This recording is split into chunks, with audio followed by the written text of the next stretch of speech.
बिस्मिल्लाहिर्रहमानिर्रहीम। मैं हूँ अज़मत ख़ान और आप देख रहे हैं मेरा यूट्यूब चैनल अज़मतनामा। नाज़रीन, गुज़िश्ता दिनों भी हमने एजुकेशन के हवाले से आपको आगाही भी दी थी, कुछ चीज़ों के बारे में भी आपको बताया था कि ये हो रहा है, ये करप्शन हो रही है, किस तरह से हो रहा है। आज हम जामिया कराची के सेंटर्स के हवाले से बात करना चाहेंगे कि सेंटर्स की सूरत हाल क्या है। सेंटर्स के इस वक्त जो असातिज़ा हैं, गैर तदरीसी उम्माल हैं, दीगर शुबजात के जो लोग हैं, वो इस वक्त सरापा एहतजाज हैं। उनके मुतालबात क्या हैं, ये तो हम आपको आगे चल कर के अपनी रिपोर्ट में बताते हैं। मगर चंद रोज़ पहले ये सारे असातिज़ा इकट्ठे हुए सेंटर्स के और गैर तदरीसी लोग भी इनके साथ थे। इन्होंने बामी मुशावरत की कि हमें एहतजाज पे जाना चाहिए, हमें पुरअमन एहतजाज करना चाहिए ताकि हमारे मुतालबात आला हुकाम के सामने आएँ। अब ये जो सेंटर्स हैं, इनके अपने कवायद व ज़वाबित होते हैं, इनके अपने कवानीन होते हैं। ये कुछ सेंटर्स जो हैं वो वफाकी गवर्नमेंट के अंदर आते हैं, कुछ सेंटर्स जो हैं वो उनमें जामिया कराची के रूल्स भी फ़ॉलो होते हैं। लेकिन इस वक्त इनकी सूरत हाल का एक जो करप्शन का पहलू भी हो सकता है, लेकिन एक हो सकता नहीं है बल्कि है। चूँकि HEJ को अगर आप लें तो स्वेर किस्म की करप्शन है, बिल्कुल है। ऑडिट नहीं होने देते, ऑडिट सारे सेंटरों का होना चाहिए, तो मेरे ख़्याल में बहुत ही भयानक किस्म की जो सूरत हाल है वो सामने आएगी। लेकिन जो सबसे बुरा पहलू है वो ये है कि एकेडमिक जो करप्शन है वो ज़्यादा हो रही है। उसका कोई चेक एंड बैलेंस नहीं है। एक वो दौर भी था कि जब इन्हीं सेंटर्स में हज़ारों दाखिले होते थे।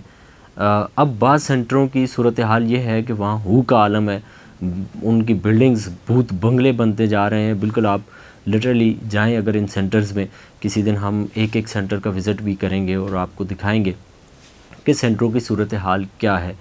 किसी दौर में ये वो सेंटर होते थे जहाँ पे हज़ारों स्टूडेंट्स उनकी एप्लीकेशन आती थी, एक लाइनें लगती थी। अब ये सूरत हाल है कि दिन भर लोग देखते रहते हैं, कोई आता नहीं है। जिसकी मिसाल पिछले दिनों एक माहौलियात के हवाले से वर्कशॉप रखी गई, उस वर्कशॉप में लोग ही नहीं आए। फिर ज़ाती मुरासिम इस्तेमाल करके दरख्वास्तें कुछ जमा भी कर ली गई, लेकिन अभी तक वो वर्कशॉप शुरू नहीं की गई area study centre for Europe में, कि वहाँ लोग नहीं आए उस वर्कशॉप में हिस्सा लेने के लिए। इसी तरह कई सेंटर्स में सूरत हाल इस हद तक दिगर गूँ है कि 10 साल 15 साल हो चुके हैं बाज़ सेंटर्स में कि वहाँ कायम मकाम डायरेक्टर्स काम कर रहे हैं, जबकि होना क्या चाहिए था कि यहाँ पे मुस्तकिल डायरेक्टर्स होने चाहिए ताकि डीन्स की जो एक मोनोपोली है, जारादारी है, वो ख़त्म हो।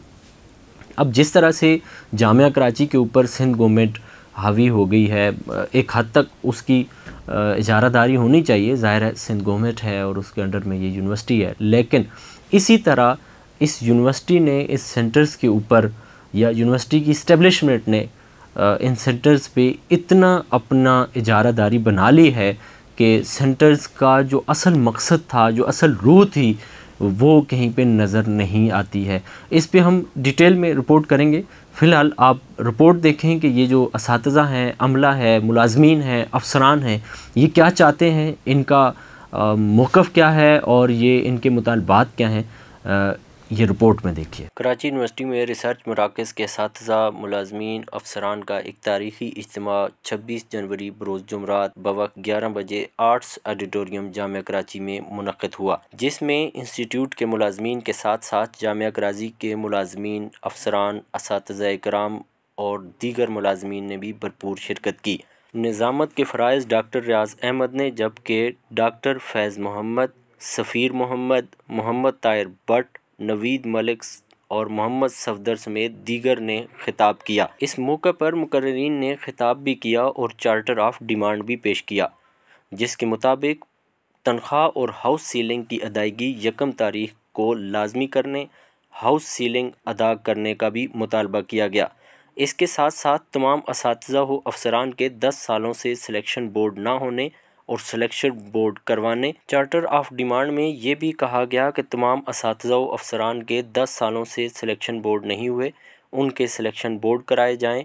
सपोर्टिंग स्टाफ की सिलेक्शन कमेटी का इनेकाद भी किया जाए और हर सेंटर के बोर्ड ऑफ गवर्नर का फौरी इनेकाद किया जाए। मौके पर यह भी कहा गया कि हाज़र सर्विस मुस्तकिल डायरेक्टर तमाम सेंटर और इंस्टीट्यूट में तैनात किए जाएँ।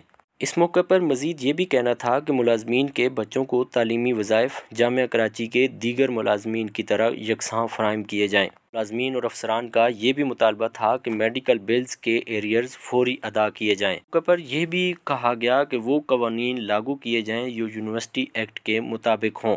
अक्सर मुलाजमीन और अफसरान का ये भी कहना था कि खौफ व हरास के माहौल का ख़ात्मा किया जाए, ज़ाती इजारादारी को ख़त्म किया जाए और कानून का यकसां इतलाक़ भी किया जाए। अफसरान का ये भी कहना था कि हाज़िरी के नाम पर इज़हार राय और तंजीम साजी पर पाबंदी ख़त्म की जाए। लेटर ऑफ डिमांड में ये भी मुतालबा किया गया कि कम अज़ कम 5 साल का गैर जानबदार और शफाफ ऑडिट कराया जाए।